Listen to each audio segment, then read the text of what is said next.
Hi, Sue Borison here from Your Teen Media. And today I'm with Laurie Santos, a cognitive psychologist and professor of psychology at Yale University, and the creator of Yale's most popular course ever, Psychology and the Good Life. And she is also the host of the podcast, The Happiness Lab. Thanks so much for being here with us. Yeah, thanks for having me on the show. So you're really important in our lives right now. We need all the help we can get. So for parents of teenagers, how do we help ourselves? Yeah, and I'm glad you started with that because I think focusing on yourself right now and your own happiness actually can have a huge effect on the happiness of your family. You know, we know from research about the power of emotional contagion, right? Like our emotions are catchy to the other people around us. And so one thing you can do to help your family is that if you're feeling calm, if you're feeling secure, if you're feeling kind of joy in your life, like those are the kinds of things that will transmit to your family naturally. Unfortunately, in some ways, it's harder to focus on ourselves because that means we need some self-compassion to, try to do the best things for ourselves, but not in a way where we start beating ourselves up. That can't be yet another thing you're beating yourself up for during this time. But the research really shows that focusing on yourself can help your family, and you also yourself get a fantastic boost in well-being for doing it. So it's kind of a win-win. So I love that, but I'm just picturing mom of teenagers feeling like this is a solution to the dynamic in their house, because if they wake up in the morning and have a whole new lease on life, that it will, you said contagion, which is a great word, but I'm not sure that's always true with teenagers. So are there hints at like what we should expect or what we can do? What the research suggests is that happiness doesn't come from our circumstances. There are lots of folks who are involved in really, really awful circumstances, in some ways much worse than any of us are going through in COVID-19. And they still have joy in their life. They still have enjoyment. They're still incredibly grateful and so on. And that can give us really hope that happiness comes from our behaviors, right? It's taking time to engage in certain practices.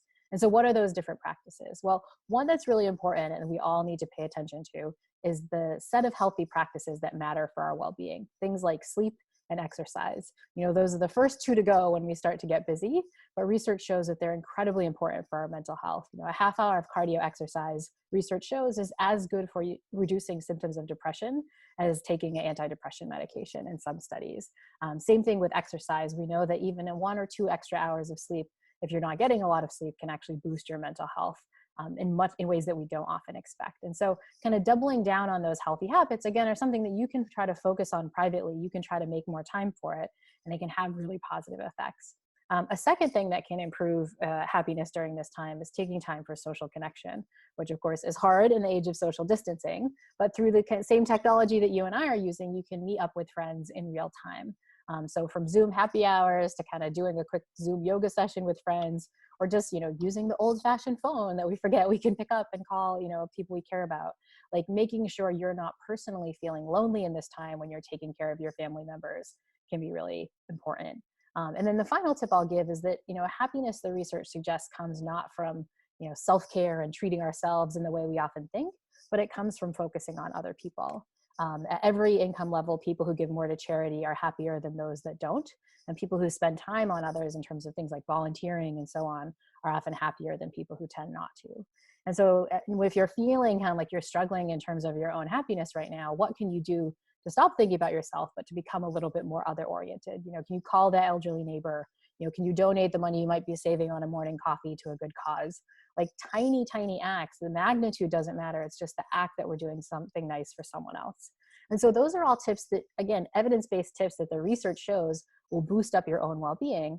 And again, if you're calm, like it's not so much that, if you walk in and you're calm and you're feeling joyful that your, persnickety teen is going to catch that immediately and be joyful yourself. Like that's not how contagion works. But if you're a little bit calmer than the normal interaction that might go bad, they didn't clean their room or they did something bad, you're not going to be heightened in your angered response to them. You're not going to be frustrated. You're just going to kind of react more calmly. And that lets the spiral of how the emotions might play out in the family be better.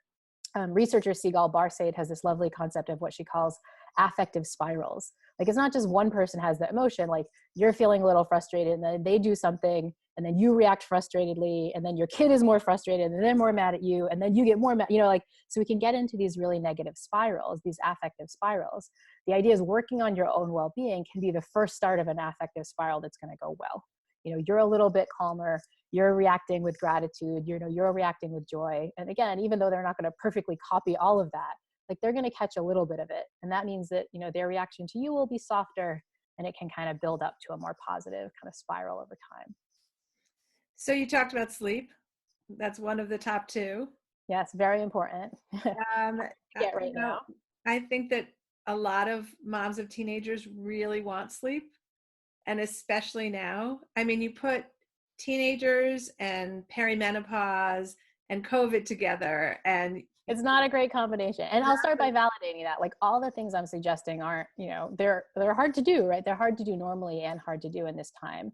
And so everything I'm saying, it's important to take with baby steps and with some self-compassion, right? Like, you're not going to like immediately hear my advice and then like emerge as the perfect sleeper. But, maybe you could put the phone away a half hour early, so you're not panic scrolling and seeing scary stuff right before you go to bed, right? Maybe you could try to like, wind things down a little bit earlier than you would normally, and sort of prioritize that a bit. Same thing with exercise. If this is something that's a struggle for you, you're not going to become a marathon runner, but could you do a 10-minute yoga class? The New York Times has a wonderful free like 7-minute workout where you just basically do jumping jacks. Like, all of us can squeeze into 7 minutes.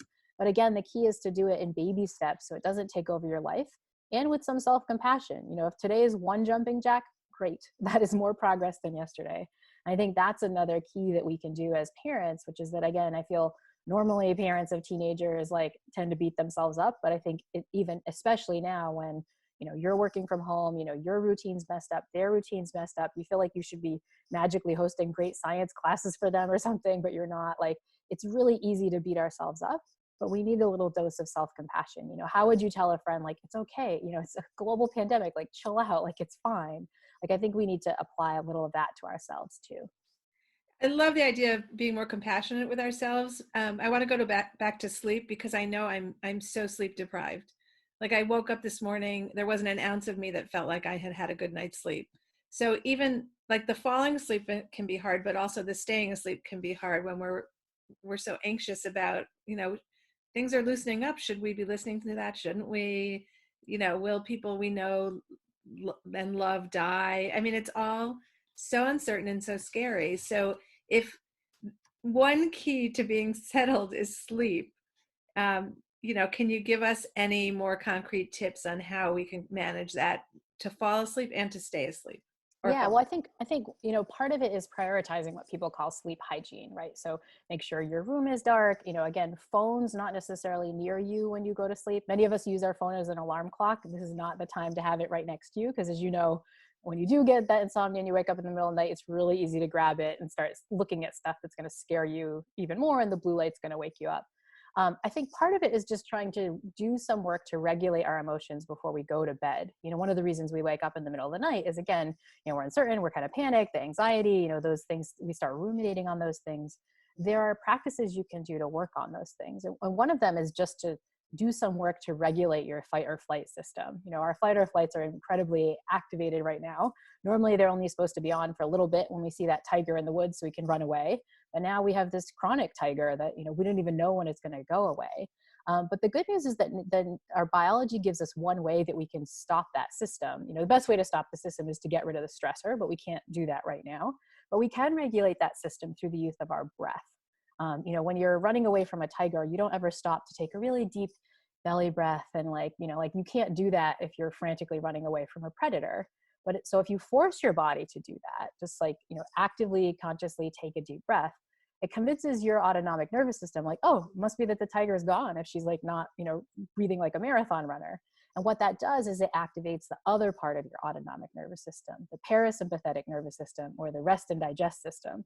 That's the one we need to go to sleep. That's the one we need to digest our food properly. That's the one we need for proper sexual health, right? Like, we need that system on.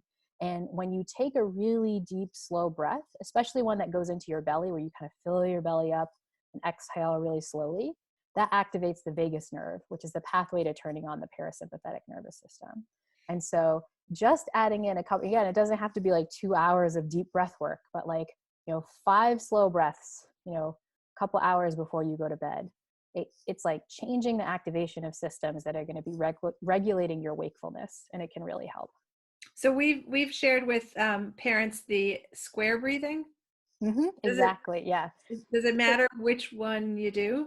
Basically what you're just trying to do is you're trying to do the opposite of what you'd be doing when you're sprinting functionally. Like just having a slow breath, really deep slow exhales, right? Square breath would work fine too, another thing that can activate the sympathetic nervous system. But again, I think it can feel pedantic, like when people are really upset or they can't sleep, it's like, well, just take a deep breath. It kind of feel, but it's like, no, like it has science behind it. Like it's really rooted in your nervous system and your autonomic nervous system. So it can be quite powerful.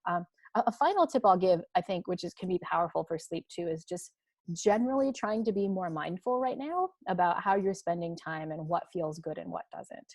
Right? I think in this time when we're feeling frantic, we gravitate towards the things with really low startup cost. Like I'm just going to plop down and watch Netflix or just scroll on Facebook or something like that. And those things aren't necessarily as good for our well-being as we think. I like to use analogies with food, like what we want right now are the nutritious activities, right? Like we want things that are going to make us calmed down. We want things that are going to make us feel better. And even though we think like a scroll on Facebook is easy, you're playing some dumb web game feels easy, that might not be the most nutritious thing right now. That might be like the cupcake. What we really need is like a nice salad or like an acai bowl or something, right? And so the way you pay attention to what's nutritious for you is to take a little time to be mindful of how you feel after things. So when you do that quick panic scroll for 20 minutes, how do you feel after that? Versus, you call a friend from a while ago that you haven't talked to in a while, that you did that for 20 minutes. How does that feel? And so like trying to be a little bit more aware of what feels good and what doesn't. And that involves kind of being a little bit more present in our bodies. And just the act of kind of doing that, being kind of noticing how our body's feeling and so on, that's another thing that we know can help promote sleep, right? Because you're kind of decreasing the tension in the parts that are there. And that can just allow you to be more relaxed. Again, kind of activating this parasympathetic nervous system that can help promote sleep. Okay, I'm going to sleep well tonight. Good, excellent. When it comes to doing good for others, does it matter that the motive is to tick it off as like, I've done good? Will it have the same result? Yeah, I guess yes and no. So it is the case that it seems like it's the act of doing the nice thing, rather than that it was your deep internal motivation. We know that from studies that basically force people to do nice stuff for others. Researchers walk up to folks on the street and they hand them money and they say, go do something nice for somebody else with this money. And those people still get a happiness boost. It wasn't even their money. They didn't intend to do that, but the boost still comes. I think that said, the one caveat to that is the beating yourself up part. Like that can't be another thing on your to-do list that you're feeling bad about. Like, oh, I haven't done a nice thing for others today, right? Like that's not the point of it. The point of this is like, when you're kind of struggling and you have some time, like use that time to maybe focus on somebody else rather than something for yourself. I think the problem is that sometimes doing nice things for others comes at an opportunity cost because we're often doing too much nice stuff for ourselves, in the sense that, we're going to buy this material purchase for ourselves. It might not make us as happy as we think. Maybe if we bought a slightly less expensive material purchase, we could use that extra $5 we saved, to donate to a good cause or something small like that. So it's not like add it onto your to-do list and now there's another, horrible thing that you have to worry about. Like it's supposed to be a little bit more organic than that. Does it work that if I do it because I'm listening to this and I think I haven't been outside of my own needs in so long, I should do something for someone else? Can that trigger like a new pattern for somebody? Yeah, definitely. Especially if you're being mindful, right? Like, you try that and you notice like, that actually felt pretty good. Like, that you can kind of have these baby steps to kind of doing more nice things. In our podcast, we have a wonderful interview with a woman who studies altruistic kidney donors. So these are people who like willingly gave a part of their body to a complete stranger. And if you talk to them, it's like often they started with like smaller things. They decided like, oh, I should donate some money to charity, or I should give blood, or it kind of built up over time, but it felt so good they kind of launched into something extreme. And so that's not to say that all your listeners have to go out and donate a kidney. The point is just like, as you notice what feels good, whether that's doing nice stuff for others or other things in your life, you can start building in kind of activities that feel nutritious, which I think, especially when we're so time strapped, especially when we're so stressed and we really need the nutritious stuff right now. It's like when you're sick physically, you need to kind of eat more nutritious stuff to feel better. I think all of us need mental health nutrition right now. And so we need to pay attention to how the things we're doing are making us feel. Okay, so our kids, I listen to all these things and I have such an urge to share it with my kids. And that is a definite I will never do. Yes, listening. exactly. Right. And we get it, right? Like we were teenagers too, right? We know how this goes, right? There's a very easy way to make things be uncool. But I think, there's a couple ways you can do that. One is by embodying it. And again, the data really show that if you're not pushing it down their throats and you're not explicitly saying like mom's embodying doing nice stuff for other people, like if they just see you do it and see your joy that comes from it, it will leak in, not in a way where, again, they'll 100% switch their behavior, but you're getting the seeds in there. Oftentimes the behaviors that I see parents complaining most about in their kids are actually ones that the parents themselves do and are, like the kids find annoying. Like I Ouch, see this, ouch. yeah, like I see this a lot with phone use, right? Where the parents like, oh, they're always on their phone, and you interview the kid and they're like, well, she's always on the phone, like, and you're like, touche, right? So I think by you embodying these things, they will leak in for your kids. The other thing I think you can do more explicitly is to try to structure family life in ways that allow for a little less uncertainty. So one of the reasons that we're all suffering right now is that all of our routines have been really disrupted, right? Like where there's not school where there was before, people don't really know what they're doing with their time. And so I think finding ways to have a little more structure, like imposing it really directly, can be powerful because we're creatures of habit, and habit really reduces uncertainty. So what can you do to, like, breakfast is going to be 9 o'clock every day. We're all going to do this and we'll get together at the end of the day, or phones go away at this time. Like institute what feels and looks like a school schedule, even if it's not school work. It's like, all right, video game time is from 3 to 5 or whatever. But the idea is just having a structure, almost like like a cruise ship structure of like different activities during the day, can be really powerful because it just gives people a sense that like, this is the thing, I know it's going to happen. It reduces uncertainty, and anything we can do to reduce uncertainty right now will feel good. Well, I would add though, probably not mandatory for teenagers. That's not going to Exactly. Again, all this advice, there's a way to do it in the like, parent Nazi way. And then there's a way to do it in a like, hey, we're like, this is just the things that are going on kind of way. And I think, again, this kind of crisis for our teens has really reduced their sense of agency, especially the ones that are, say, like seniors in high school or about to graduate. Like they've lost the agency and the independence that they've had. And so anything you can do as a parent to kind of give them some of that back can be really powerful, because that's a little bit, if you're feeling that they're rebelling more, it's that the world has stripped them of their independence and agency, especially fledgling folks who are just trying to get it in the first place. Like, and that can feel like a huge slap. And so whatever you can do to kind of not be adding to that and reducing their agency even more can be quite powerful. So giving them choice, there's a routine, but there's choice, or there's a routine, but it's flexible, or you have them come up with the routine. I think we should have some routines, like what would you recommend for the family, right? Do you think this is a good idea? Like giving them a voice and allowing them to be agents can be quite powerful. That's excellent. That's great. Okay, I'm going to end with this question. What are you hopeful about? I'm actually hopeful about lots of things in this crisis. I'm hopeful that, once we got out of it, and we will, every day that we're in this crisis gets us closer to when we're going to be out of it on the other side. I'm really hopeful that once we get out of it, we're going to end up enjoying and being more grateful for stuff that we completely took for granted. Right now, like, being stuck in my house forever, I'm like shocked that past me wasn't incredibly joyful at the opportunity to like go to a coffee shop and hang out there without a mask and like talk to people, right? Like, how could I not have savored every moment of that, like screaming for joy that I got to do it?